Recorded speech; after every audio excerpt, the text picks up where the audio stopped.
Oh, we're very democratic. Give me 1 sec. I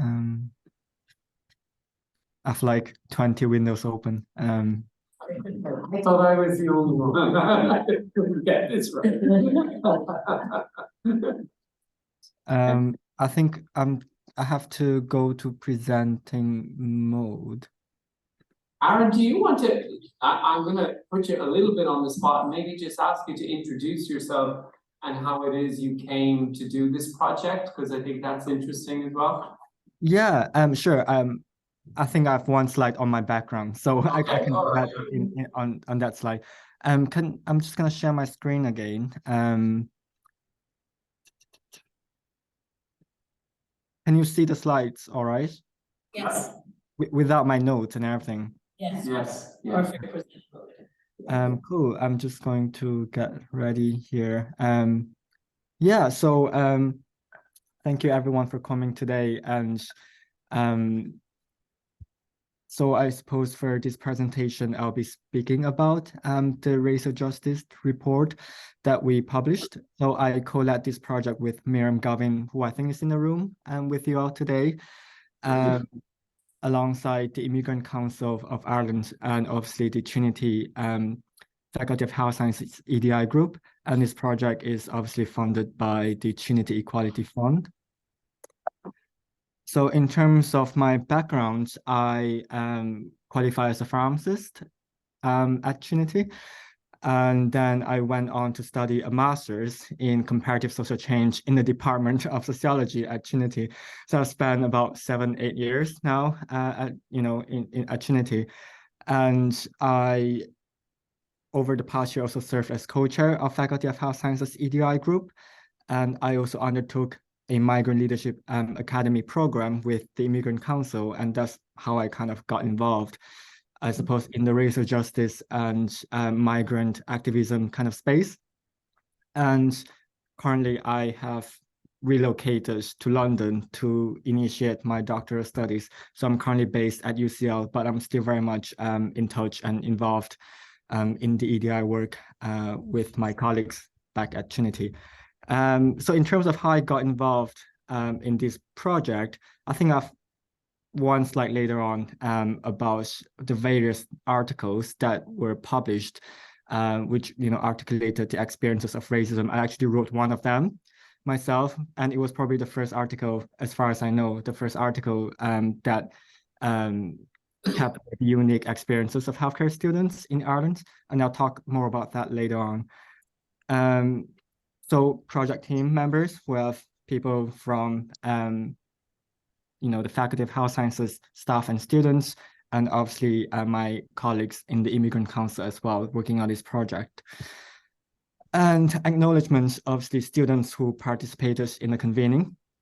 And this project is really for them and about them, and other various people who supported us along the way, including Phil, who is in the room today, and the Equality Office, obviously, who funded this project.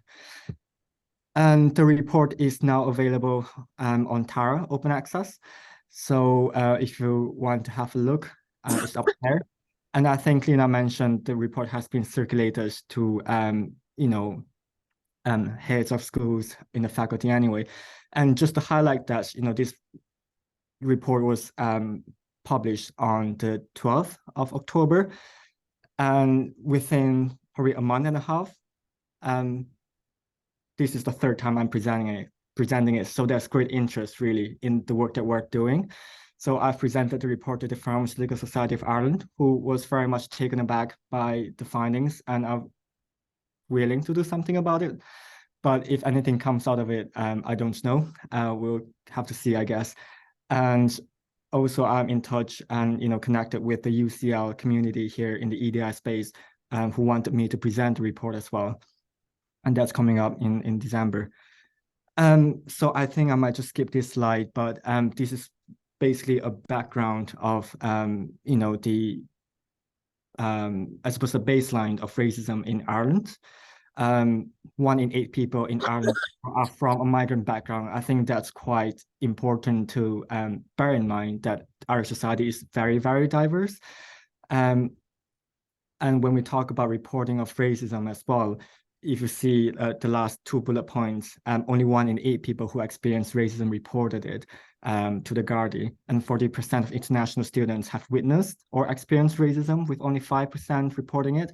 So the figure 404 reports that's gathered by Irish Network Against Racism in 2021 would have been a massive, underreporting. And we know that already, in terms of the history of racism and distrust in authorities and things like that. But, that's sort of a background information. And I suppose another thing to bear in mind is the various obligations Trinity and the Faculty of Health Sciences have in terms of making sure students and staff don't experience any forms of discrimination. And these are the legal obligations, as you can see on the slide, and different policies, reports, and statements made by the School of Medicine, and also some upcoming strategies and reporting, things like that. But unfortunately, there have been numerous reports of racism directed at healthcare students at Trinity. And this spans microaggressions, bullying, physical assaults, sometimes sexual assaults. And perpetrators include patients, colleagues, academic and clinical staff, etc.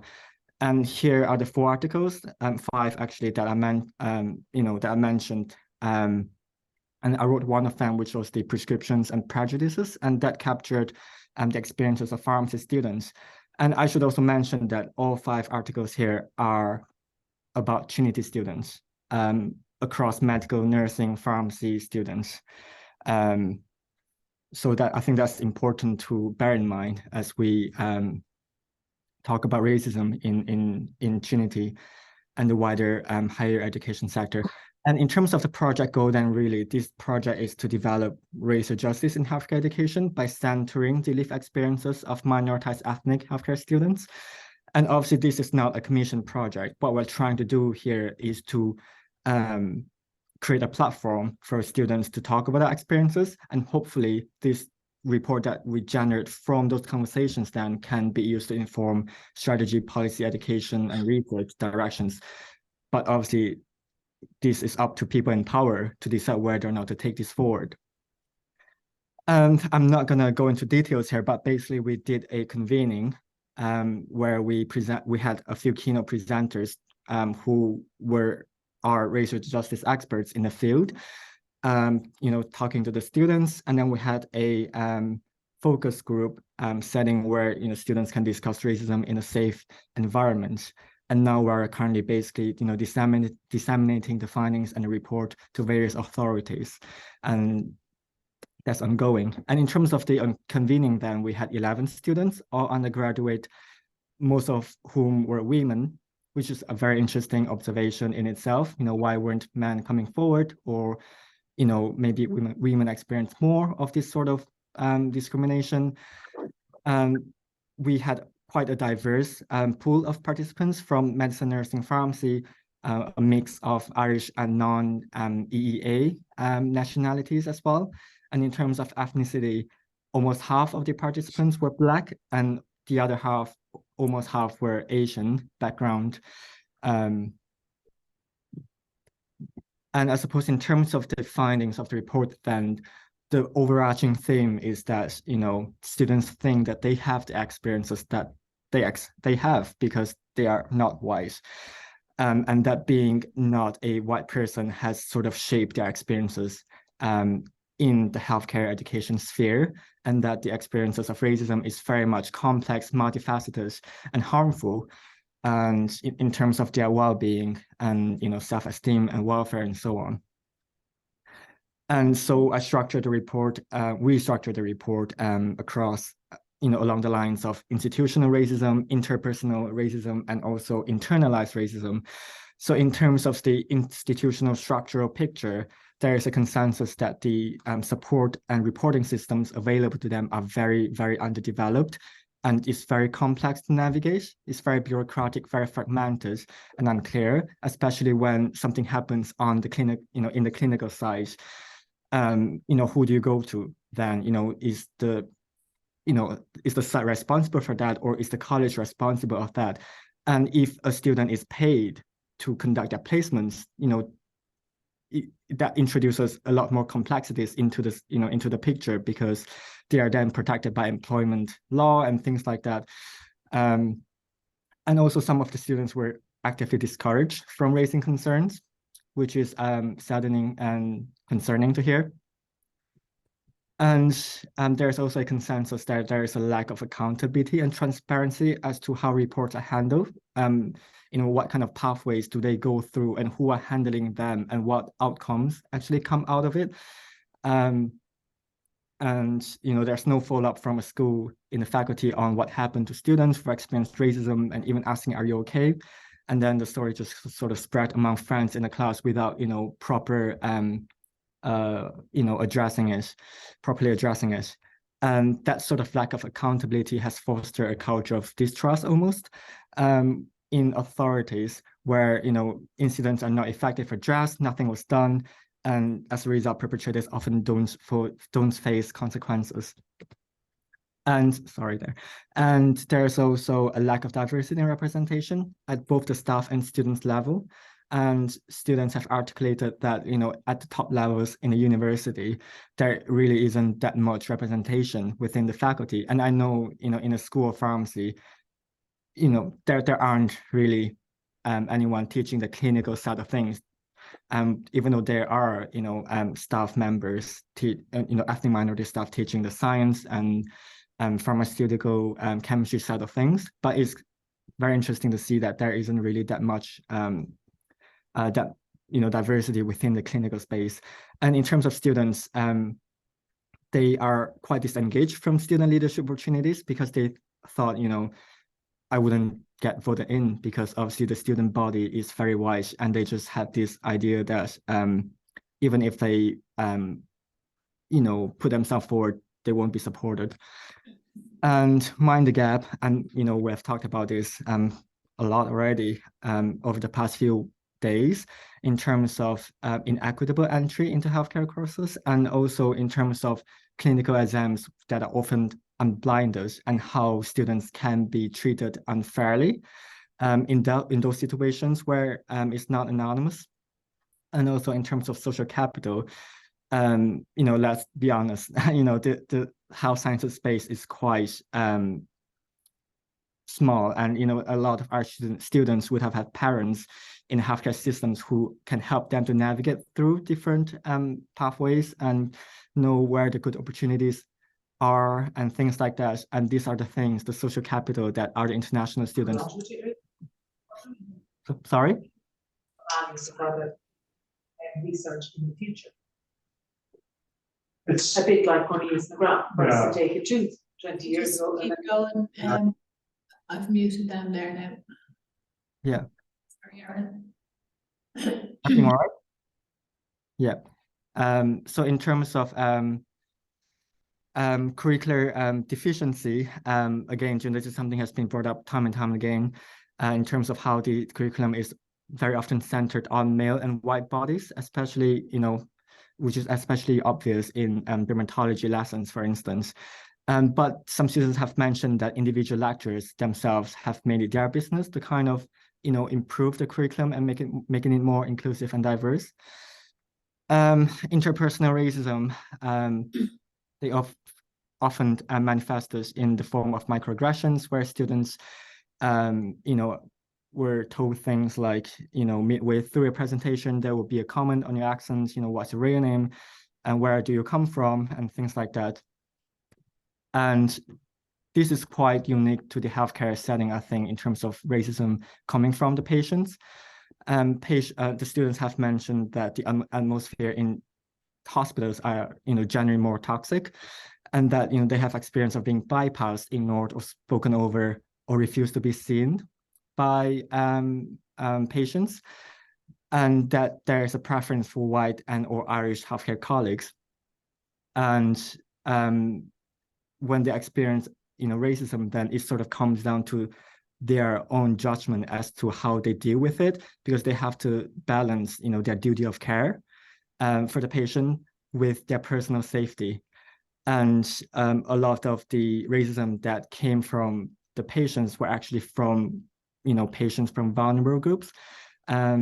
including patients who are struggling with addiction or patients who, for instance, had dementia. That was in one of the newspaper articles where the student was sexually assaulted by a patient who had dementia, but the staff just shrugged it off and saying, they had dementia, they didn't mean it.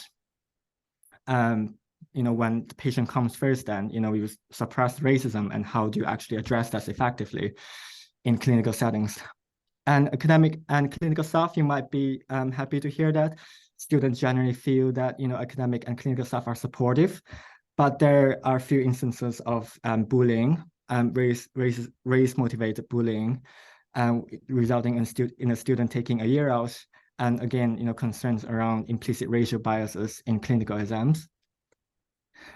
And students, there is a culture of division apparently within the School of Medicine, where it was white Irish versus international students, and they felt exclusion by peers, where class rep often shared information only with Irish students, but not with international students, and that there were casual, quote unquote, racist comments by students towards minoritized ethnic groups. And these are the students who are training to become healthcare professionals who will be dealing with these patients in the future. And I think that's a very serious issue to address. And internalized racism, then, obviously you live in a society that's racist and, sexist, ableist, whatever, and you inevitably are going to internalize some of it. And students felt that the experiences of racism have made them accept less and reach out less and eventually achieve less. And it sort of became a part of who they are in terms of, not being taken seriously. And, that's just, their experiences that they can do nothing about it. And passive acceptance of racism, unfortunately, because things don't get resolved, they felt like, the only way to deal with it is to accept that this is the way it is, and there's nothing you can do about it, which resulted in, sense of helplessness, alienation, which then impacts on their mental health. And how they deal with racism, usually they don't do anything about it because they think it's not worth it. But they do acknowledge that, immediate acknowledgement and offer support from staff and students who witnessed incidents of racism is very important. If there's nothing in place at all, just having the people asking them, if they're okay and acknowledge the incidents would be very helpful. And that demonstration of solidarity is very much welcome. And not reporting it, they obviously, as I mentioned, there is this whole issues around systemic racism and lack of accountability. So students often feel disillusioned, and there's a sense of distrust in the systems, and they feel like in reporting these incidents can make them sometimes relieve the trauma, and it is a very much emotional labor to do that as well, apart from trying to navigate the whole structural complexity around reporting. And there's a fear of backlashes as well. Obviously, when the racism comes from patients or from senior staff members, then, how do you actually navigate that space? And a student said that, I reported my incidents, but they weaponized and used it against me. And this student actually had to take a year out, not by their own choice. So lots of work to do. And so students also articulated things that should be done by college. And we acknowledge that every action has to be centered around collective action, intersectionality, accountability. And obviously, it's very much about the students. And, systems change, culture and policy changes are needed to achieve that. And so we came up with 10 recommendations. I'm not going to go through all of them in detail, but sorry, I'm not sure how long the presentation is. We're a bit over time. If you just sorry, I can just sorry about that. So accountability, as mentioned, reporting mechanisms, support for the victimized, and promoting leadership, at both staff and students level, and trying to diversify the faculty, promoting curricular change, having open dialogue about racism, investing in research capacity, racial justice training, and also preparation for clinical placements. And I should also mention that this is not just for the ethnic minority students, it's also for other students and staff who are allies, who we need to engage to push this work forward. And I suppose just coming back to the one of the previous slides I presented, these are the obligations and these are the policies and these are the commitments that Trinity, the faculty, the schools, and have agreed to commit to. I suppose now that we have come out with this report, it is really up to you then, the people in power, to decide whether or not to do something or not to do something. And we'll be watching. I will be watching anyway from UCL. Anyway, that's me. Thank you. Thank you very much, Aaron. That was really a great summary. Thank you of the report, and appreciate all the work that went into it. It's no wonder that the report has got so much traction. I think you just, it's so sincere and direct. I think it speaks for itself so well. So we won't stop. I think at this point we'll just maybe press on, but maybe hold on to you if you can, Aaron, for a discussion at the end. And we'll just move on here with Phil, who I think has gone a little bit as well to share. And Phil is co-chair of the race then Ethnicity Working Group. Are you going to introduce yourself? No, I'm just asking you actually who applied to me. Yes, so Lorraine Leeson is the Associate Vice Provost of EBI in Trinity, and she co-chairs this right ethnicity working group with myself. So next slide, please. So if we think about Trinity, its 2025 strategy has as its first goal the need to foster an ever more diverse and inclusive student community, and also to enrich and expand our global network and to be one Trinity community. And the Trinity values expressed in these strategies, things like inclusive pioneering, a responsible, inclusive and collaborative, they presuppose a welcoming of collaboration with and responsibility towards racial and ethnic diversity. Because after all, university will be neither pioneering nor inquisitive without working across national and racial boundaries. So while the strategy doesn't necessarily mention racial and ethnic diversity, and to date we don't actually have any data to systematically track racial and ethnic diversity among all grades of our staff and population, national and international indicators tell us that it's extremely low across the higher education sector and must be addressed. So obviously it's become a prerequisite for any large institution or academic institution to be aware of its institutional culture and what pervades and regarding race and ethnicity in particular, as it kind of impacts directly on the personal as well as the professional lives of those who actually try to inhabit the same academic space but are perceived or treated differently or seen as different. So negative attitudes, both implicit and explicit, surrounding race and ethnicity mean that academic institutions can be less than encouraging environments for academics and staff from minority ethnic backgrounds.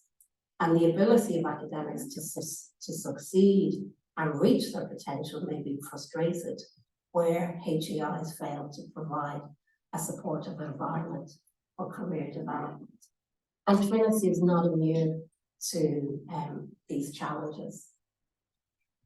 So the Racial and Ethnic Equality Working Group was established in 2021 to provide a framework to oversee the development and implementation of an action plan for Trinity College Dublin on race and ethnicity, so as to ensure a safe and empowering environment for all students and staff, and a commitment to eliminating discrimination in policy and practice is actually embedded in European and Irish legislation. So things like the Race Equality Directive from 2000 and also the Public Sector Equality and Human Rights Duty for 2014. So the work of the Race Ethnicity Group will actually support this. So the terms of reference set out 4 meetings per year. The group will identify the structural barriers that need to be addressed and any themes and issues that need action. It will prepare a data and research informed action plan to tackle race and ethnic equity or inequity in the university. Data collection will include qualitative and quantitative methods, so things like focus groups, town halls with staff and students. But it will also interrogate what data categories are developed and find ways also dealing with sensitive data, which will also be part of the work of the group. And then this group feeds into the Trinity. If you could go back to the second. It'll feed into the Trinity EDI strategy and action plan overall. It'll advise the EDI unit on questions of racial and ethnic equality as and when required. It will liaise with Trinity staff and student groups dedicated to working for racial and ethnic inclusion and against discrimination. So things like the Athena Swan intersectionality group, Trinity inclusive curriculum, the widening participation group, and also the Trinity Colonial Legacies project. And then we also hope to communicate and actively promote the work of the group on a college-wide basis and to the whole college community. Next. So membership of the working group then is broad-based across college, and it's chaired by, as I said, Professor Lorraine Leeson as Associate Vice Provost of Equality, and by myself as coordinator of the Black Studies elective. And as you can see, we've tried to ensure that the representation is as broad as possible and that all groups are represented within the group, both at staff, student, professional level as well. And I think I mentioned already that the only group that isn't represented is I suppose I don't know how to describe them, auxiliary staff or catering staff, orders, we haven't been able to interact with them yet. And I think they're an important group that needs to be also included. So for the purposes of today and for Rena's work, I want to just look at the focus group work that was done in 2021, which has informed our report. It has gone to the executive officer group, the EOG, and has also been signed off by board. And actually at around 1 o'clock today, I got a message to say it's gone to the printers. So it hasn't been published yet. So that's why we don't have copies, unfortunately, to review.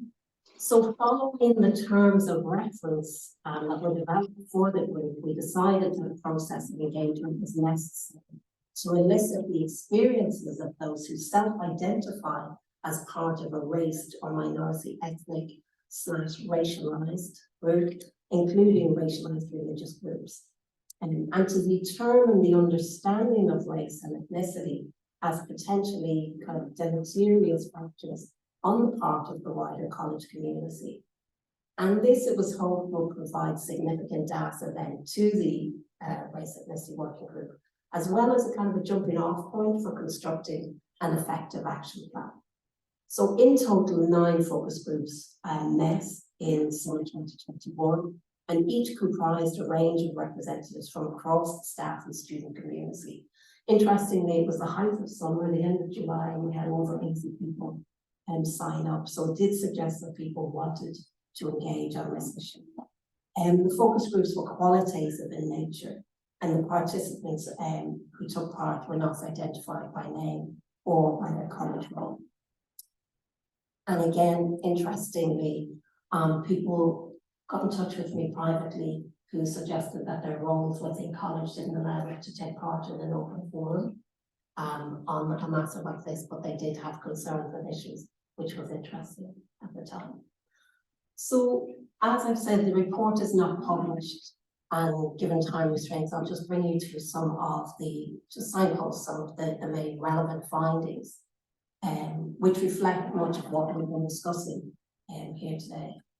So a consistent theme running through the focus group discussion was the point that Trinity has been doing lots of positive, proactive work on the issues of gender diversity, and it was suggested that approaches to gender equality are actually increasingly monitored.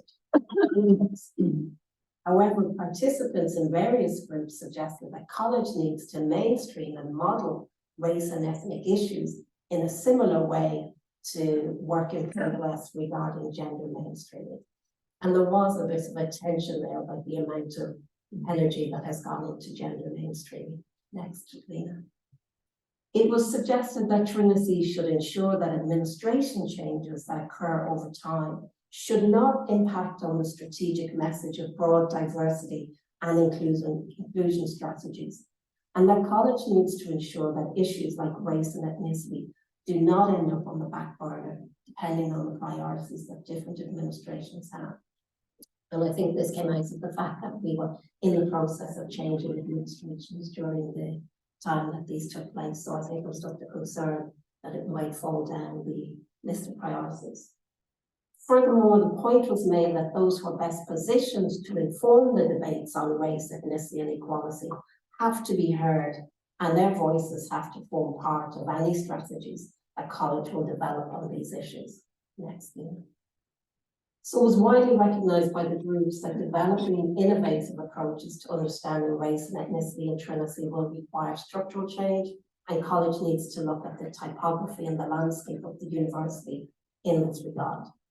Participants referred to how financially dependent Trinity is on attracting international students to the campus to study, and that the experiences of some individuals are much less positive because of their backgrounds, their phenotypes, and they felt that Trinity should be doing a lot more to assist students who may have had adverse negative experiences.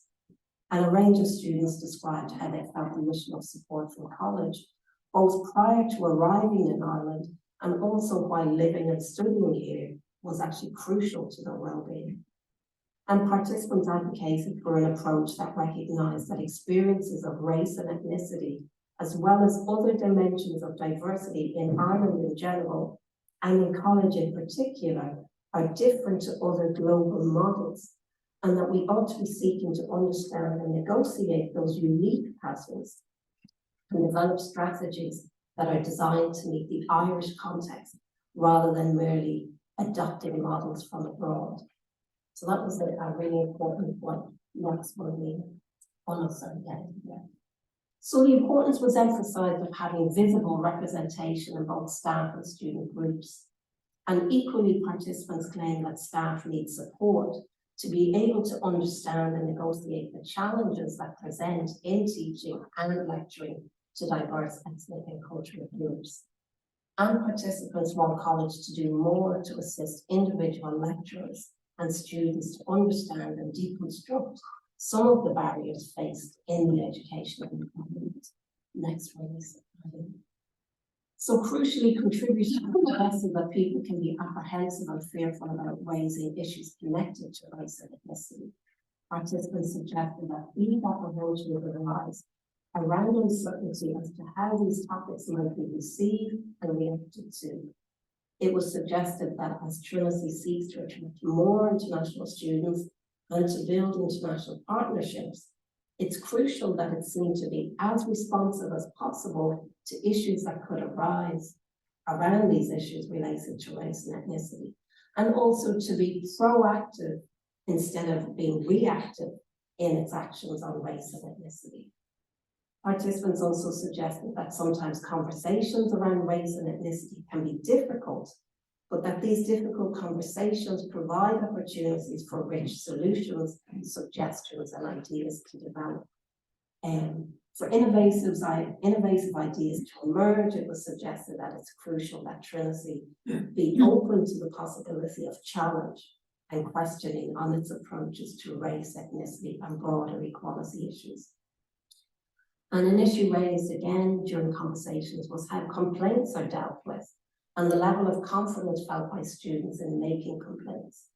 And some feedback expressed low levels of confidence in terms of the systems the college has for dealing with complaints and supporting students. Next one. Am I on the right one? Okay. I'll skip to the last one. Yeah. So everything that came out of our findings actually mapped very closely and was in keeping with the 2021 HEA's report. And Aaron's report that we've just heard, I think, is very similar in its findings. The race equality report done an online survey of 3,323 HEI staff nationally, and approximately 10% of the total number of HEI staff in the country. And this report found that across all groups, the majority agreed with the statement that race inequality exists in Irish higher education. And while there was an awareness of policies on race and ethnicity, it was often noted by respondents that these are embedded and less visible within broader equality policies, such as dignity at work and mutual respect policy. Some individuals also remarked that there were more policies relating to gender than ethnicity, and that maps on very closely with what we found. The respondents also noted that if policies exist, there's no real implementation of these policies and no visible outcomes in the staff body. And senior leadership and HEIs were most commonly identified as the group that were most critical to the process of improving race equality in higher education. The report has made recommendations across 8 thematic areas: supporting diversity in staff, supporting diversity in student recruitment, making race equality policies transparent, reporting mechanisms, awareness and training, fostering diversity in HEI's leadership and data collection. So a final point before I conclude then, I will just say that note that our own recommendations in our report are very much in line, and our themes map very closely with the HEI's report. And so I think it will be benefit to all of us here to make use of these 2 reports as a means of informing the discussion going forward. Thank you. Yeah, thank you, Phil. As you say, you know, a lot of the same themes there as Aaron found in his, but we might come back to that a little bit later, because yeah, it's a lot to think about there, and you know, it'll be interesting to see the work of the working group as it comes along. But again, hopefully we might have a chance to delve into that a bit. I think we'll push on in the interest of time and let Rena get her stuff out there so we can see it all. Yeah, We'll do the bio break. So thank you, and I'm going to zip through some of this. I wanted to first, acknowledge, it's important to acknowledge what people have contributed in terms of their courage and work, and the students who participated, and the leadership of those who work with them. I think it's very important that be acknowledged, recognized, because of the experiences that individuals have to then give more toward helping us as an organization move forward, and to acknowledge your work as leadership with Lorraine, because it's not just a report, it's a labor of love and courage, so thank you. So I'm, oops, wow, so sensitive. So I'm gonna go. Very sensitive. This one. I want to go back to the report that Aaron presented and talk about the buckets. He framed those for us, and I'm going to go through actually each one of these when we think about these as areas of opportunity, very much focusing on not leaving information like this on the table as an opportunity, because it will be a lost one if we leave it as such. So why take this on? And I wanted to, Aaron took the argument from the legal framework, and I want to suggest that this is why. Because as an organization, for someone who comes from a different place and space, and who has actually experienced this organization in a very rich way and has really learned so much about the openness and the commitment here. The public-facing view of being the leading university with an unparalleled reputation for excellence, the 8th most international university in the world. This is the values argument that I want to make, because Trinity can and should lead the way in this work. For me, the question is not if they begin this work, it is when we begin this work. And there is no more important work, I think, that can be done in health professions education than the work to dismantle structures of racism. That is the strongest argument. There are many others. The population of Ireland is changing. These are data from the report that was the census report in 2016, where more people have tried to now reflect their ethnicities and speak about their identities. the population is changing. These are the growth bars of those who are identifying their ethnicity.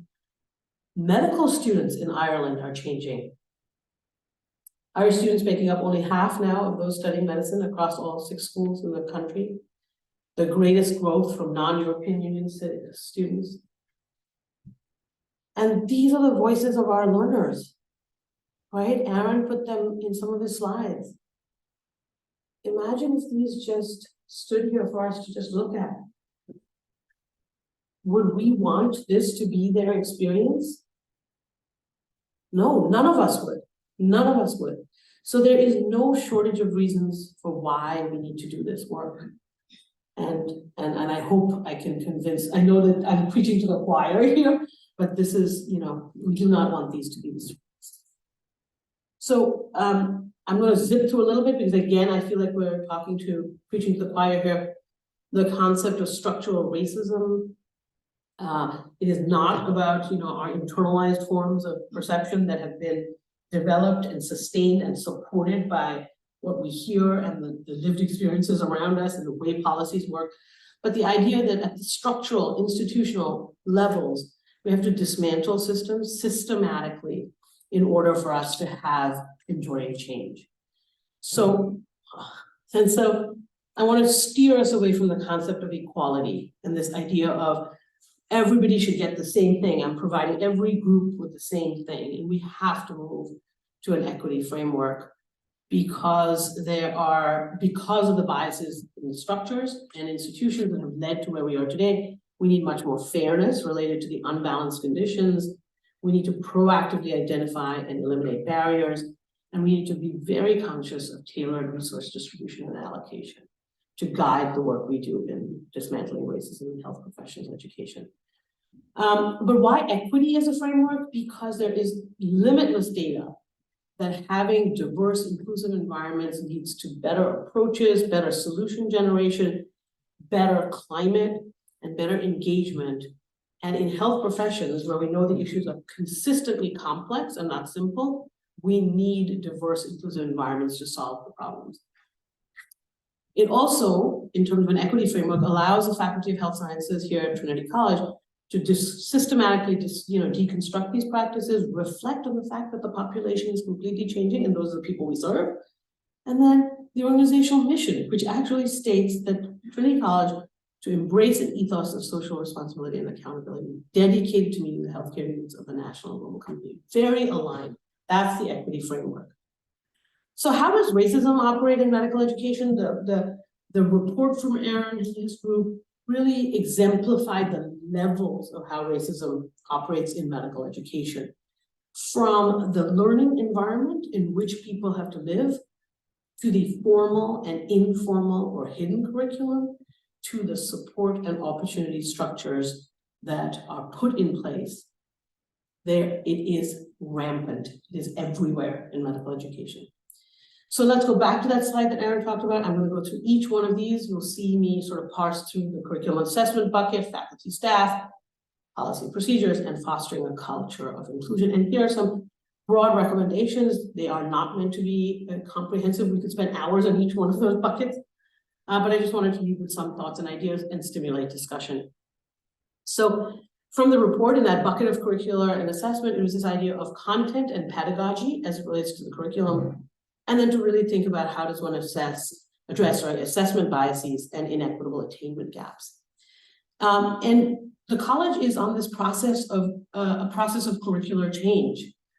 And the questions that I think the committee needs to consider from the outset, it has this beautiful path to looking forward.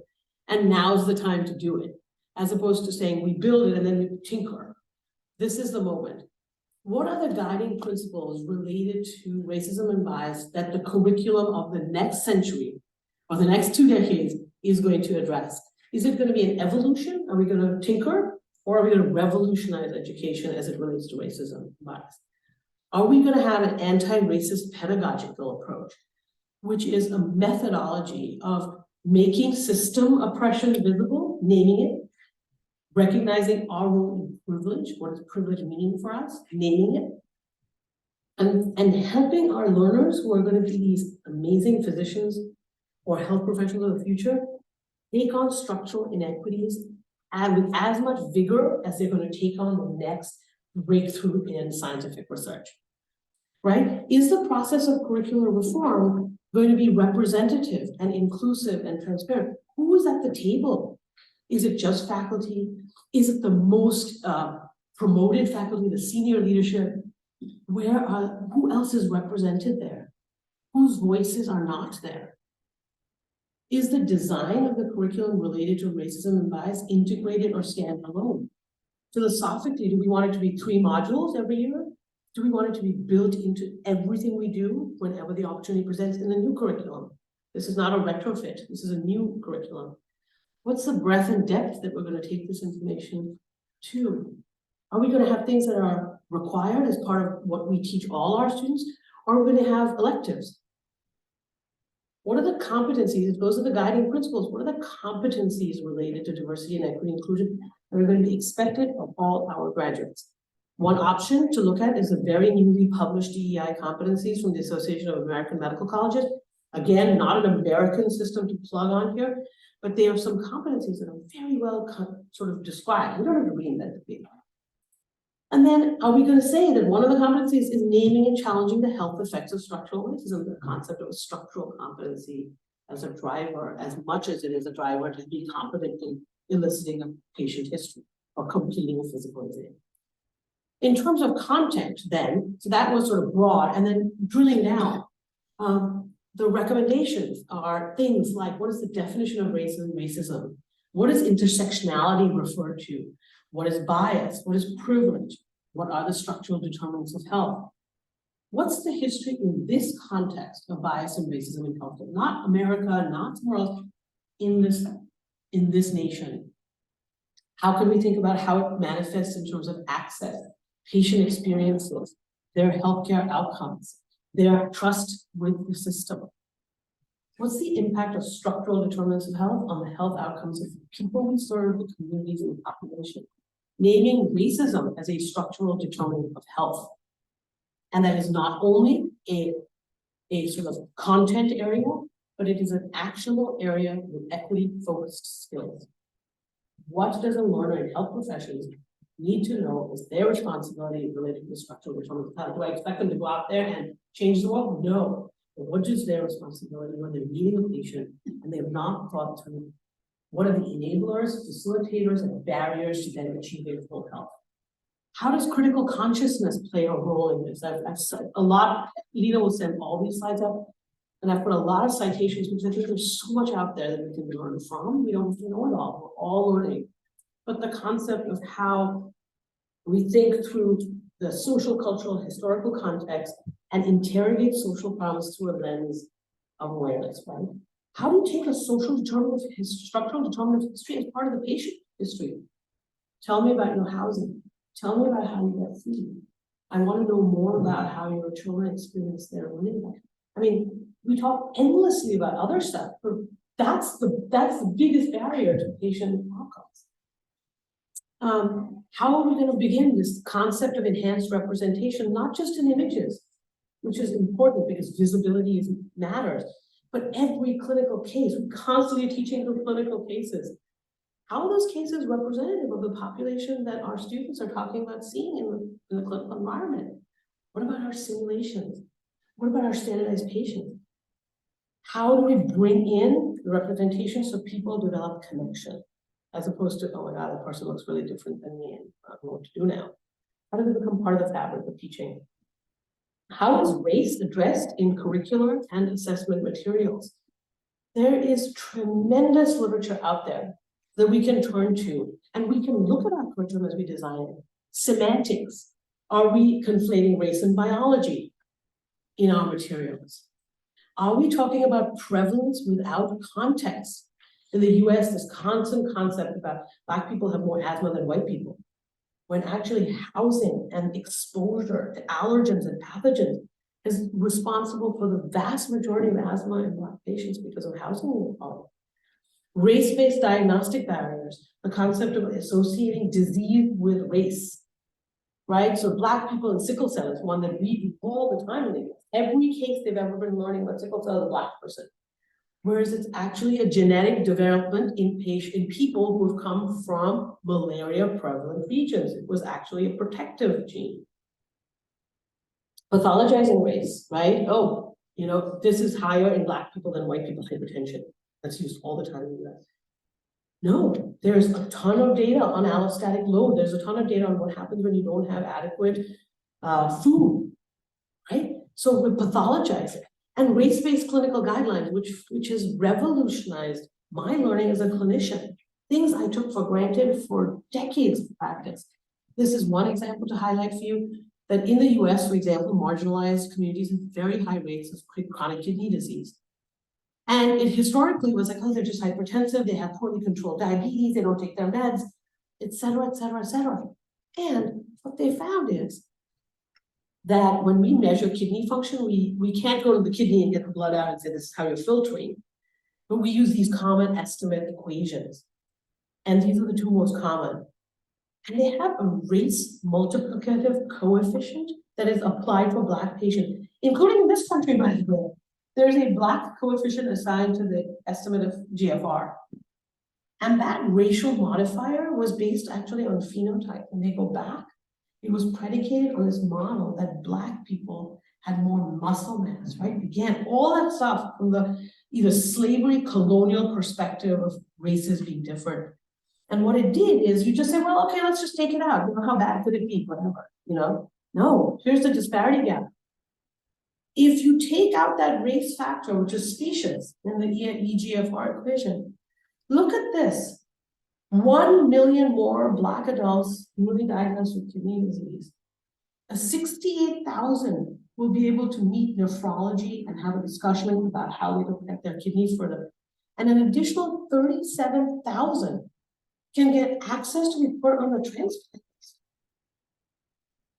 So imagine this, right? If I can't be eligible to be on a transplant list because of a false unidentification of my kidney function, I have much higher risk of death. So this is why this matters. It's not just about saying, oh, it's just a different number. It's the numbers matter. And this is just one. Look at the guidelines. There are countless more. Some might be used in Ireland and some might be not. Right? Risk calculators for heart mortality, for acute cardiac mortality. The option to allow women to have vaginal birth trials after I've had a prior C-section. Risk scores for osteoporosis. Pulmonary function tests. The pulmonary function test data are terrifying. That on the machines in many, many countries, there was a race button that would be pushed to give the pulmonary function test for Black people. And it was predicated in, that was built in the concept of slavery, where it said, oh, if Black people have more lung volume, then they make better slaves, right? I mean, this stuff is embedded in what we use and do every day. And so how does one unteach that? How do we look at what we're doing and using and change that? We talked a little bit about structural competency, being aware. How do our learners become aware of the forces that influence health outcomes? You know, there's so many diagrams that talk about healthcare and sort of health, sort of going to a doctor accounts for like sometimes like 10% of the outcomes.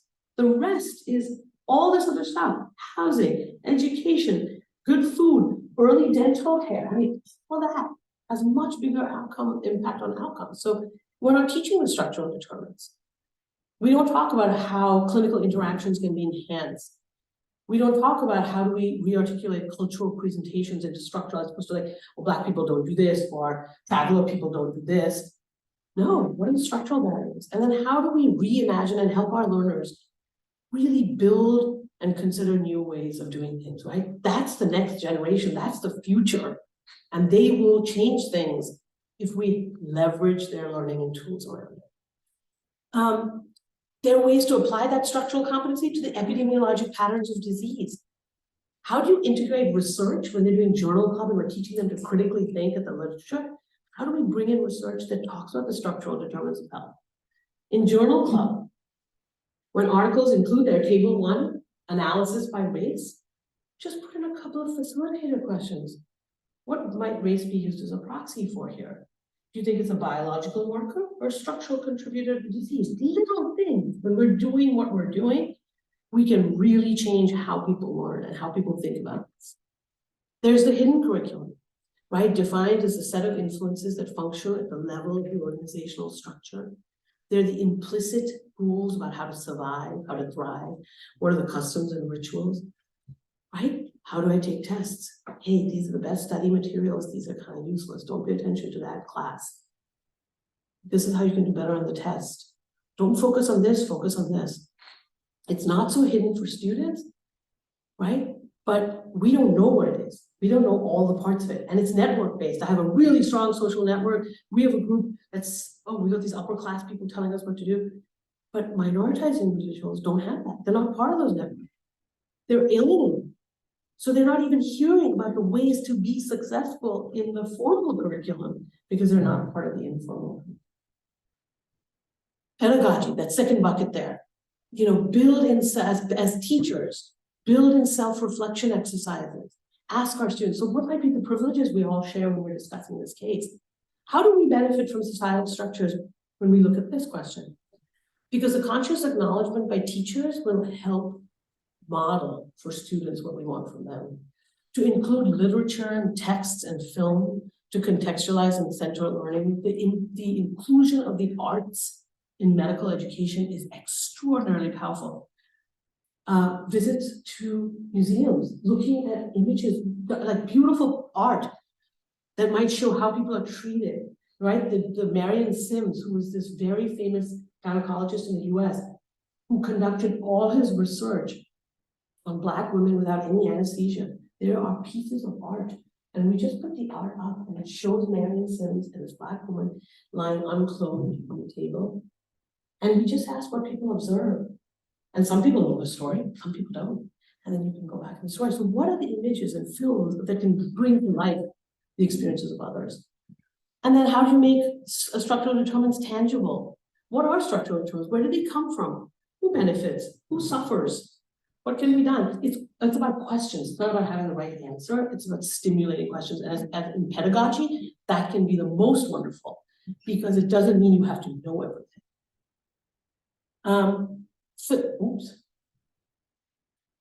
Try to facilitate an inclusive learning environment. How do we build those skills in our faculty? How do we encourage them to be encouraging versus threatening? No one's saying reduce your standards of quality and expectation of our students, but how does one encourage versus threaten? How does one model being open-minded and reflective? And the fact that we talk about it in medicine all the time. We're lifelong learners. How do we show that to our students in this bucket? Do we? Build in opportunities for students to connect with us positively and connect with the community. Field experiences. Lena introduced me to the APCC, the Primary Care Collaborative. Do our learners go and see the models that are being built that are centered around community engagement? How might we encourage our learners to do perspective-taking exercises? I'm never going to walk in your shoes identically, but how might I think through what that feels like? And how do we have shared identity and diverse identity exploration of similarities and differences? And just as much as we talk about, you know, they need to come to the classroom, they need to dissect for 45 hours, we need to build in pedagogical experiences that allow for this broad-taking, breathtaking experiences that will actually change their views. There's more to the literature on this. It's about standardizing the language. These are all very helpful tips that can be really applied. Appropriately contextualizing differences in disease burden. This is a sort of second table to that first table that sort of identified the areas. And thinking about how do you generate and impart evidence-based medical knowledge when it comes to race? Because this generation, we want them to say, it's not okay that I'm seeing Black maternal mortality rates or traveler rates related to this outcome as acceptably disparate. We want them to say, this has been going on for 50 years. It is no longer acceptable. And I'm going to design studies to change that, or interventions. And so we are pushing to move from race-based to race-conscious.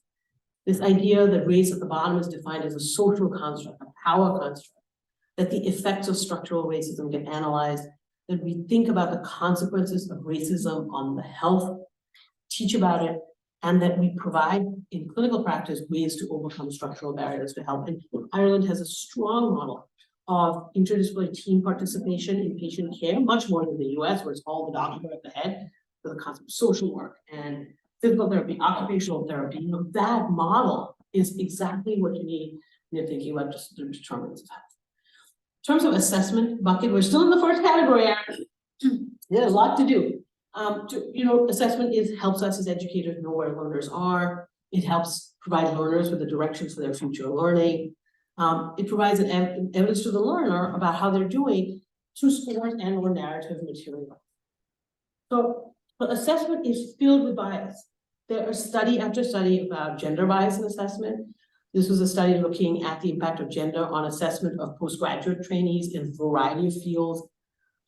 5 of the 9 studies showed differences in outcomes attributed to gender after correcting for various other things in their performance measures, in their narratives, and in the traits ascribed to them. It's incredible across all these fields. There is gender bias across thousands of evaluations by hundreds of faculty. At year 3, which in medicine is the sort of last part of your postgraduate training, you're ready to be launched into unsupervised practice. The interaction between gender of resident and postgraduate training was significant across all competency areas. Male faculty rated male end-of-year residents higher than all female residents in all competencies. And female resident scores for competencies peak in the year before they're considered ready for graduation. And then just plateau, completely different than men, right? So assessment, there's racial and gender, so we add intersectionality. This was looking at the clinical year for students, 1,000 students, 6,500 assessments in 4 of 6 clerkships. The grading disparities all favored white students. And in their summary, which is the summary letter that's written for students when they're going to go for residency, look at who was described as outstanding. Incredible. Incredible. 71% of white students, 13% of non-underrepresented minorities, 3%. 3%. What do we know about test scores? In the US and actually across the world, minoritized students tend to receive lower scores on standardized exams. In the US, it's all the standardized gateway exams before health professional education, through medical education, and outside of it. And these are clearly representative of the long-term consequences of structural racism, from early childhood education to having the economic supports for tutoring and test prep, to housing, to family caregiving responsibilities. Standardized exams have consistently shown disparities for those who are minoritized. And yet standardized test performance is overweighted in assessment decisions. It's not to say that other assessments do not have biases. There's rater bias when I observe someone. There's familiarity bias. Oh my God, I know Nina from like when she was a child. She's an awesome medical student. Sampling bias. I'm just going to evaluate Miriam today. You know what? I don't care if it's a bad day for her. She's getting a grade today, but I'm not sampling enough of the time with her. But why does that all matter? It matters because assessment decisions have impact on future prospects. This is a brilliant set of work from a team at UCSF that's called the amplification cascade. And it's this concept when they did the study that these students would have 1/10 of 1 point, minority students would have 1/10 of 1 point difference on their score for their core clinical rotation, 1/10 of 1 point. It would lead to 40% less honors, which was the top grade in that clerkship. And clerkship honors were used to determine their induction into the National Medical Honor Society, which is called AOA in America, which was used by residency programs to determine if they were going to interview. 1/10 of 1 point led to this massive, what they call an amplification cascade. 1/10 of 1 point. So Miriam sees me today. She's a clerkship director. She counts up all my scores. She rounds it. 1/10 of 1 point now leads to this. Right? So that amplification cascade is why assessment matters. There are components of equity that the curriculum design team can look at. There's intrinsic equity, contextual equity, instrumental equity. I will not go through them all, but there are ways of looking at the criteria for assessment tools. Great articles to look at on this. and making sure that we look at those when we build a new assessment model for our new curriculum.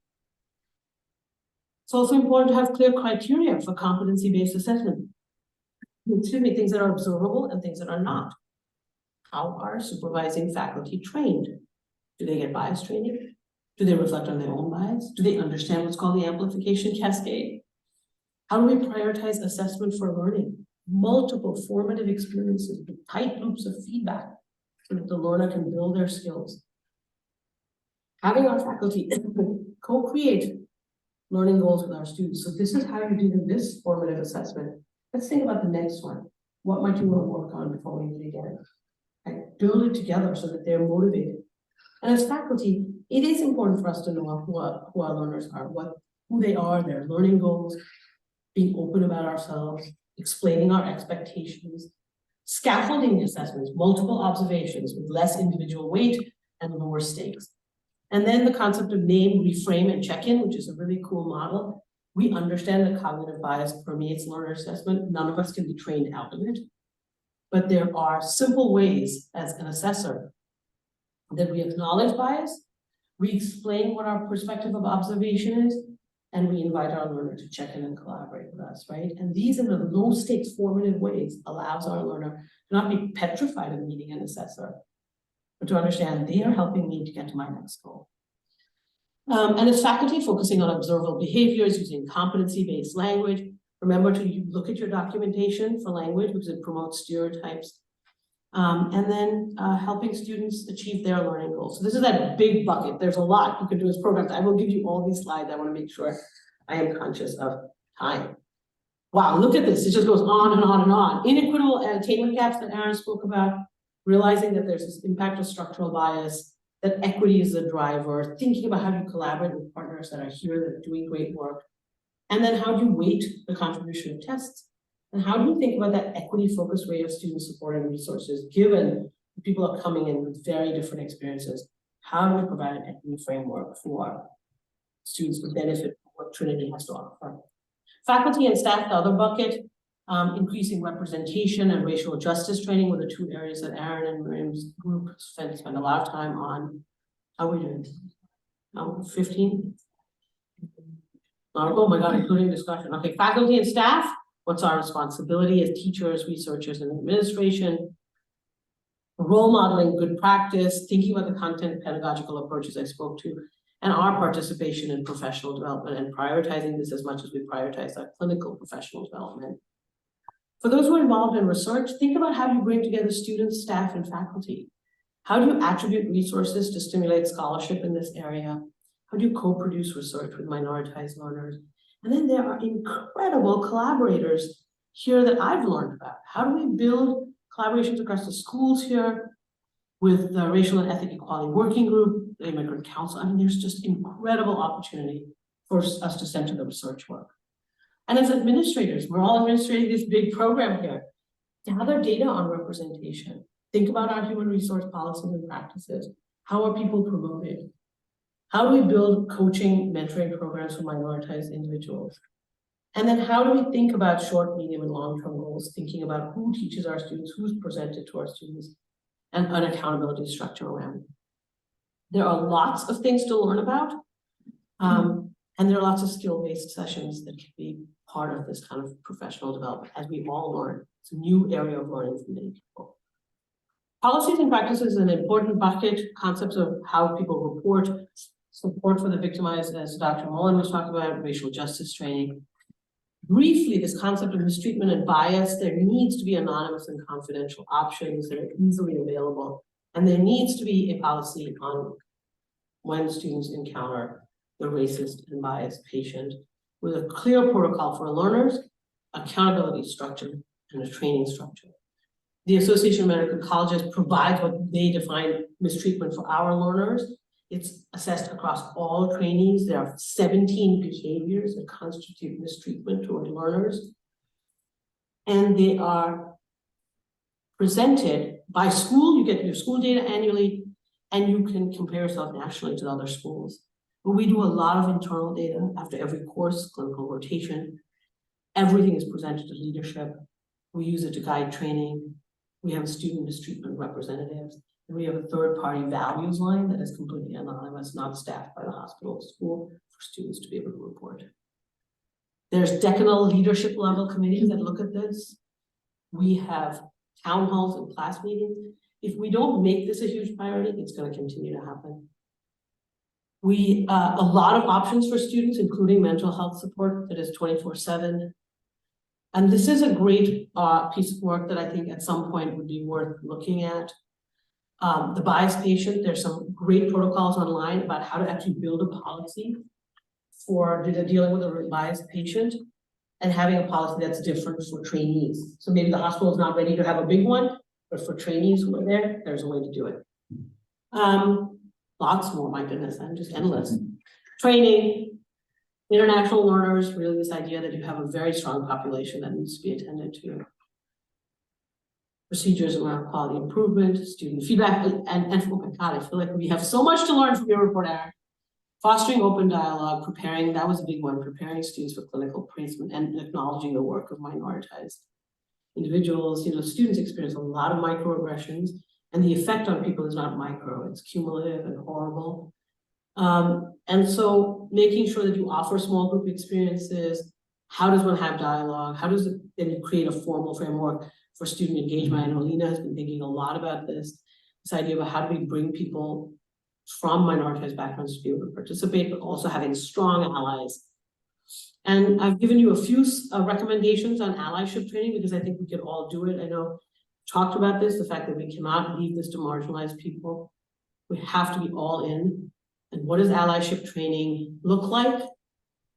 What does upstander training look like? Again, easily available that we could do for all of our trainees and faculty and staff.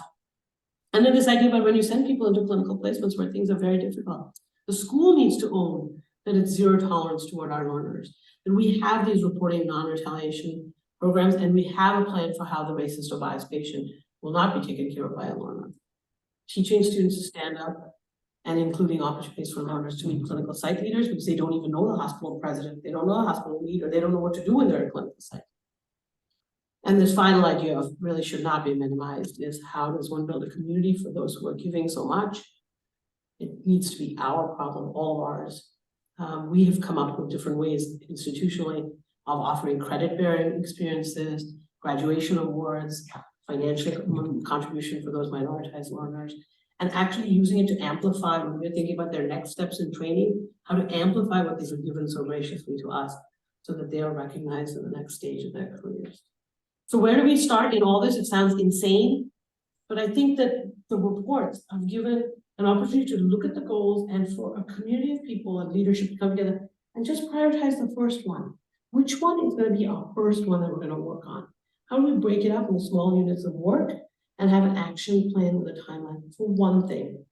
How will we know that we have met that action plan and outline to measure the impact?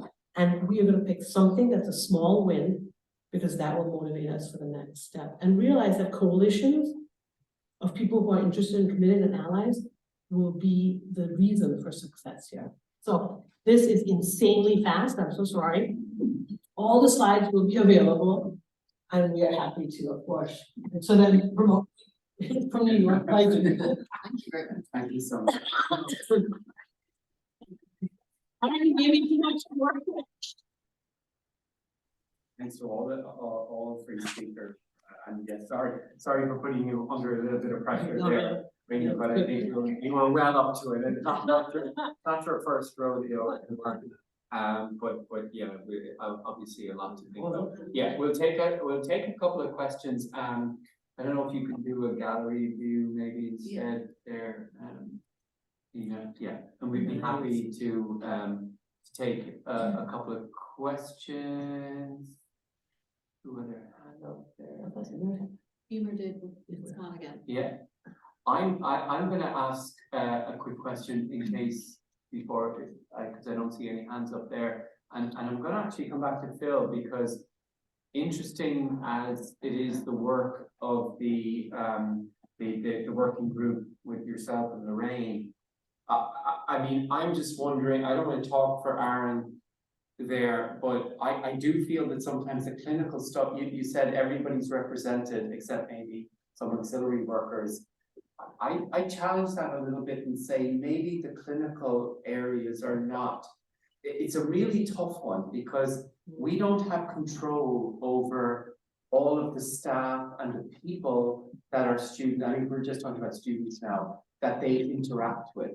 And as Aaron brought up and Rena also illustrated so well, they face some really challenging situations out there on be it in a pharmacy over the counter or be it in a hospital or a clinic or whatever. And I'm just wondering, do you think the group is going to be able to tackle that as well? That's interesting because there were pharmacy students and other health sciences students who took part in the focus groups. And I think they targeted it as a place to actually have their voices heard. So they were aware of the focus groups. They knew they wanted to get out what was happening in health sciences. I think probably what we haven't done is connect Aaron's report with the fact that we should have a representative from health sciences sitting on the group. The problem is we should have a health sciences rep or their nominee. However, I'm not sure whether they've actually engaged. So we could bring those issues to the group and the representative on the group should be able to feed them back into health sciences at a senior level. But we've had low engagement, let's say, from the deans of faculties or their nominees. And interestingly, the majority of people who continue to engage are those who continue to be racialized and marginalized. So while in the early days everybody was attending and engaging, it has dropped off. And so it's left to the people who feel they have something to benefit and that they need to continue to drive it forward. But we haven't had a lot of engagement. And there again, I think there's an interesting parallel with Athena Swan, where I think maybe they're just a little further ahead on the curve, where I think they've managed a greater level of engagement. So I guess maybe it would be, as you pointed out, keeping up or catching up with Athena Swan, you know, with kind of the gender agenda. It's I suppose it's somewhere to aim to a little I think bit. we're moving into an area of compliance where it won't be a choice. Yeah. You know, everybody will engage. And I have a quick question for Aaron as well, because Rena left us there with a thought, and I was she articulated well. If there was one go out of all of that, you have to start, as they say, you know, that journey with the first step and all of that. If there was one goal you think we could start on in terms of, say, the faculty even and or the race and ethnicity working group, what do you think the most important thing is that we should start with? Good question. I remember from the convening that there was a very strong consensus that what the students want is curriculum reform, a complete sort of rehaul of the curriculum and how to sort of decolonize the whole curriculum and how to embed racial justice across modules, across teaching sessions, across placements. And that's not a one-day job, but that's what the students want. And I think that's a direction we should definitely look at. And, you know, I'm just a conduit here, you know, for the students who were at the forum. Yeah, so I suppose that's one thing that came through really strongly in the forum for your consideration, I suppose. And in terms of how to take this forward, I think another really important thing to think about, and maybe Rena can speak to this, which is the fact that there hasn't been a lot of diversity in senior leadership in faculty health sciences, and there aren't a lot of senior academics who are from minoritized ethnic backgrounds. And if we really want to take this forward, then, you know, is it going to be a white person?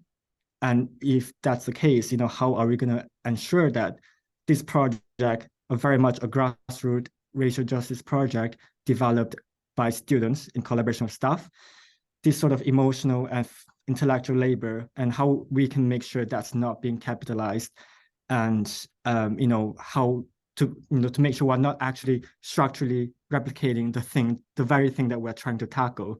in the process of tackling it, if that makes sense. So it's always in the process of, I think this is the third time I'm saying this week, working within the system, but also against the system. And how do we do that? Yeah. No, thank you. That's an answer to, you had a couple of priorities there, and I think we'll probably be talking again, to be honest with you. Any other, I don't want to keep going on here myself. Any other questions from either in the room, comments, or yeah? So thank you for the three speakers. One, I mean, it's work that needs to be done across multiple levels. But I was wondering, might it not be advantageous perhaps to focus it in one particular area as a demonstration of what can be accomplished for the rest of the faculty or the school and so on and so forth. We're working, Trinity or any university has so many different departments, faculties, and so on and so forth. There's just so much energy and time. And perhaps it might be, it'll be slower at the beginning, but over the long term, seeing what can be accomplished in one particular area that might provide the example for others to follow. It's just, I don't know if anybody has tried anything like that at any university or institute. I mean, I will say that one of the, that's a very good question, because it can also serve as a motivating factor to other faculties and other groups. I will say that, I've been impressed that I don't do the rest of Trinity, but I've been lucky to come here and, and I feel like having Brian listen and having this idea that we have dedicated students and colleagues and a community of experts to come together in this way is that first step in acknowledging it. And it might be, I would hope that it will be in the health sciences, because we can serve as that model, because lives depend on it. That's what's different. I feel like, and maybe I'm biased in this idea, but this idea that when you're talking about literature, so, another area, plus patients' lives depend on it. What better driver than for us to be the first school within the health professions, whichever that is, to pick a project that we're going to work on, tackle it, even if it's complex and gnarly and hard, because patients' lives depend on it. That's why. That's the biggest driver for my desire for it to be a health profession. I think that's a really good point, and I think if you could showcase it, but I think it's unfortunate that we have to, that's the hook. We should, I mean, we need a hook, but I mean, it's relevant and useful without a hook. I mean, but if it's got a broader perimeter, I think so, but also I think the centrality of the patient, you got it from, there's so many kind of ways it comes from when it comes to teaching, but the patient in the middle and the clinical sides, I think health science would be a very, very good kind of place to start. But I was just, in terms of Trinity, I was just conscious of two things mentioned, the whole Barclay and legacy thing. I mean, that's fine at structural level now, and it's got impetus because politically, wouldn't it be wonderful if we could look at the colonial or the colonization of the curriculum, for example, in medical education, at a different level, but mirroring what's going on in terms of the wider discourse.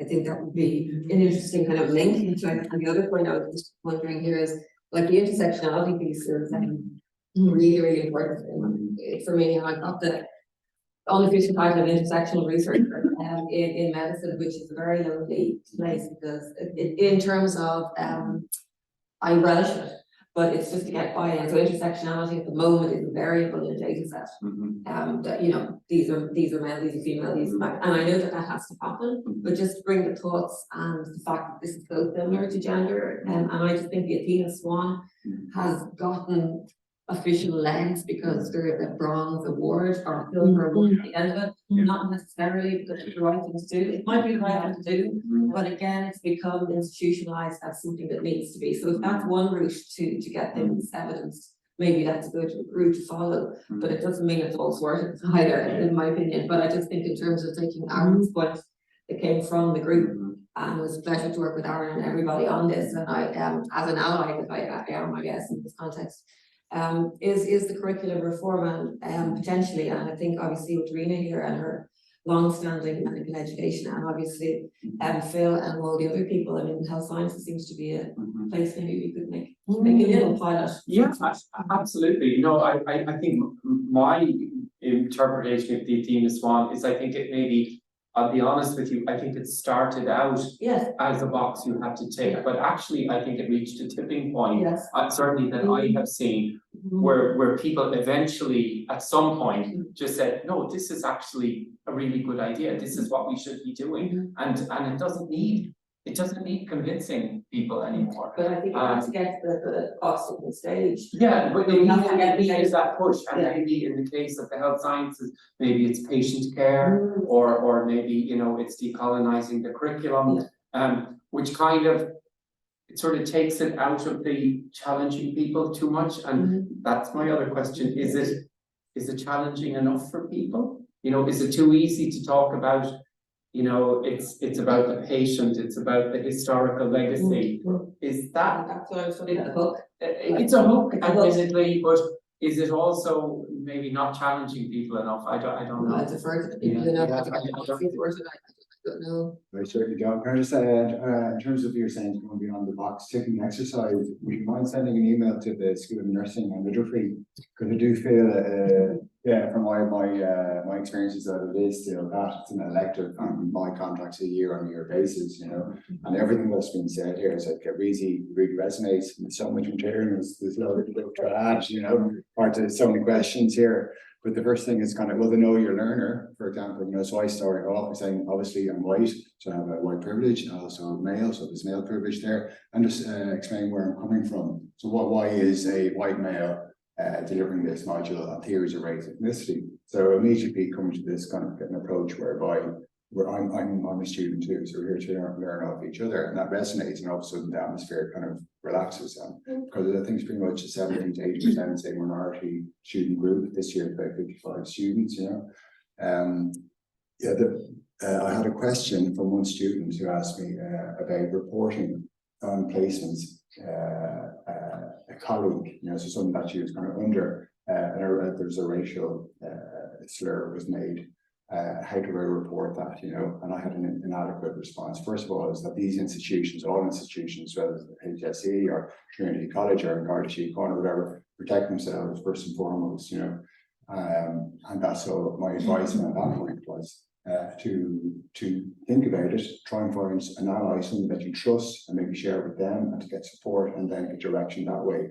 And then the very next day, I got an email from Lena, and she gave me all this thing. Thanks so much for your support and encouragement and your help in this. But this, what we would put Aaron's, everybody, so this the next lecture, pop it up, and I got through a few slides, and here you go, guys. You know, we're up to it. It's not the 2007-2012 HSE intercultural guide, which is like so much work was put into that, but it's gone. You know what I mean? And it's not been implemented. Now this, my one question would be, I suppose, do you think it does have legs? That it's not going to be just another attempt to really go into. I think it will have legs because it's going to be tied to funding.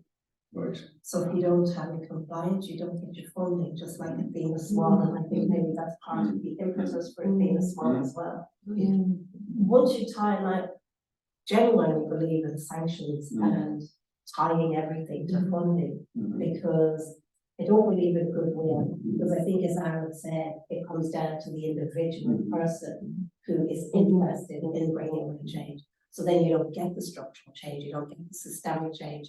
And the institutional response is, oh, that's very good if that's what you're into, go ahead with it, nothing else happens. But I think when you force systemic change by tying it to funding and saying, if you don't comply, and if you're not in compliance, and if we don't see that it's a genuine move, you know, because we already have the legislation, you know, the Public Sector Act or Service Act of 2014 says there has to be protection of human rights, that has to be a program of policy, and that has to be, that's not the third one, and to avoid discrimination. They're already legislated for, but again, it's what comes back to what's in the presentation. the policies are all there, but nobody sees them being implemented. Yeah. Because the people who need to implement them are generally not effective. Yeah. either. And that's like, that was my Mhm. point, I wasn't having a go with the people Yeah, on the yeah. group. My point is that it's an order of magnitude more difficult Mhm. out in the health service even, like, you know, like the public, because we don't have that, sanction against them of financially or otherwise, you know. Our students interact with a lot of people who aren't employees of the university, let alone the public, you know, and that just makes it even that one more difficult. That's kind of, our reach is limited, and that's why I was very interested, definitely going to come back and look at your material on, you know, difficult patient situations. Because we have these contractual responsibilities, but we don't own this hospital. Yeah, So how do we say, well, we can't tell you what you do with your people, Yeah. but we can tell you what our learners will not tolerate, and we as a school will let them experience. And we have to do it that way, we have to do it from the school learner perspective as opposed to controlling your employees. You're right. yeah, it's. Can I just ask maybe a fairly basic question, but it keeps coming up about the lack of diversity, say, in our leadership and in when we're all trying as an organization to make these changes, but the reality is we don't have a huge diversity in our staff body. So how do we, in practical terms, progress with being inclusive without then some of what Rena would have spoken about in other sessions as well, is about that toll on the minority, whether they be students or staff. They can't be expected to lead the charge on everything themselves. They can't be expected to be on every committee and every selection panel. So for the stage of our development as an organization, where we are now and our staff profile, how do we manage that and in a practical kind of way? The director of HR sits on the race ethnicity working group. And we had a meeting during the summer, and she said to me, look, can you please explain to me what this group is actually like? Is it just another talking shop? And after 2 hours, we kind of decided that HR is very much implicated in how the university reproduces its own values, its own beliefs, and its own staff, which tends to be white, possibly middle class, and male in general. So a lot begins at the HR level, and breaking down that sense of homophily, who fits and who doesn't. And in the hiring process, where somebody is sitting on the panel to observe whether there is unconscious bias. But if you have a white male who's sitting on a panel with other white males, and they're trying to observe if these white males are, you know, displaying any unconscious bias, what criteria are they using? What lived experience do they have to understand the nuances of what unconscious bias at a racial level is? So if you're a woman, you might see certain tendencies of unconscious bias. So it's not about prioritizing the lived experience, but it's about knowing that somehow you have to have a greater understanding than just trying to catch somebody else, or that it's going to be overt, or even that there are subtle signs that you'll see. It's so unconscious that maybe you don't even know what the unconscious bias is. So it's how do we start in the process of hiring? Who are we bringing in? Are we looking for people who fit Trinity? Do we go to the same 100 universities? And that's our pool all of the time. And if you don't come from that pool, well, you haven't reached the standard. And yet we still want to bring about change. We want a revolution, but Sorry, you good. No, I think that's absolutely brilliant, you know, but it's so important not to do the affirmative action, that sort of side. Because from my point of view, like with the PhD, my research was basically a learning process for me to understand my own racism, you know. What is that little thing in the background? Start the shedding process, because I don't, not like most people, don't believe you're racist, but yet this is everyday unconscious bias is coming through. So this is like an exercise for me. So it's a personal endeavor, you know, that has wider implications, but yet not to just exclude, you know, just based on these sort of, you know, the specific requirements that you're just talking about there. I think it's really. Yeah, because I was saying, I was speaking as an ally and a privileged person, etc. I think if the burden is not left with people who lived experience, because I don't know you, but I mentioned today, you could, I'm just controversial now, but you could have a non-white woman standing in front of a nursing school, and she might say, I'm a non-white woman and I'm coming through. This man did, because he knows he's learned about those things. So I just think as well, tokenism potential of just getting not nagging, just picking somebody at the wall. So I mean, I think that there is hopefully, until we get to a point that there is a diverse workforce, if that happens over time or through policies to get people in, I think perhaps like this man said, you own yourself and you say it, so you are aware of it and you're making other people aware of it as well. So I don't know if that's a valid comment here. I'm not meant to be critical or anything, but until the point where the HR woman does come on or whatever happens down the line, what about these kind of people? I can't say I have the same credibility as you, but I mean, you know, at least we're aware of things, and I'm just wondering, is that kind of a halfway house kind of until we get, not or a stepping stone until we get diversity of race or ethnicity or whatever into the body of the institution. We also had a very productive meeting today with HR and the director of the various conceptions. Spoke very meaningfully about how much she and her team have learned from conversations with you and participation. And I actually feel that team is really primed in a very sort of committed way to thinking through things, and their shared experiences, their lived experiences, understanding different identities that they've had and different challenges that they've overcome as a team, you know. So to your question about, you know, how we're going to change it and from where we're going to change it. And part of me thinks, you know, wonderful thing is that there's students in the pipeline. They're going to take a while to get there to leadership. But then in active recruitments for the concept that the heads of schools know in some ways what positions they might be looking for in the next year, to be the champions of diversity. Literally the champions that we are looking for 2 neurologists, I'm making it up, 1 assistant dean in blah, blah, blah, 4 curriculum leaders in something. And I, as the dean of this school, am absolutely seeking, you know, a diverse body of, you know, folks and consistently connecting with HR to say, who are you hearing from? Where's the job description gone out? Have we gone beyond the same 100 universities? Who's in the pipeline? I don't want to wait till the final round. We've got 3 people to look at and say, no, go back to the drawing board because I got to staff that program tomorrow. But in that early process, how are we going to reach? Where are we going to reach? Who are we going to consider? What identities? Maybe we don't get all the identities we want in one human, but we get some. But really being aggressive and in a sort of discussion of curriculum reform. Who am I going to advocate for in my budget cycle for the new curriculum or the new whatever from now, so that I get that position sort of approved for her 3 years from now or whatever it is? Because then I'm going to start beginning this conversation about diversity in leadership.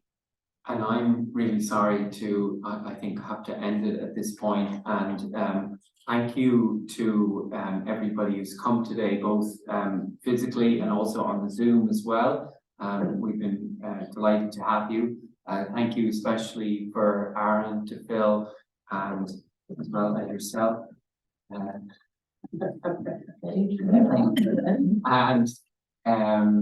I think there's a lot to think about. I think we'll have the resources up on the website as Lena will do. Lena, thank you for organizing the whole thing. As ever, lots to think about exactly. And I guess we will. Well, we'll follow up. Maybe we'll have a bit to think about and see what we can do and see if we can work with you. We're going to try to pull together like an overall report from the 3-day visit, because we have so many different sessions, and then we can kind of get that what outcomes from that. Marina has worked really hard. It's a pleasure to have you here, and you know, a lot to think about, and I think it's just worked really well together with you know, with what we're doing, and hear about everything that you're involved with as well. So thank you all. Sorry for running a bit late, but I enjoyed the discussion. So take care. Thanks, everyone.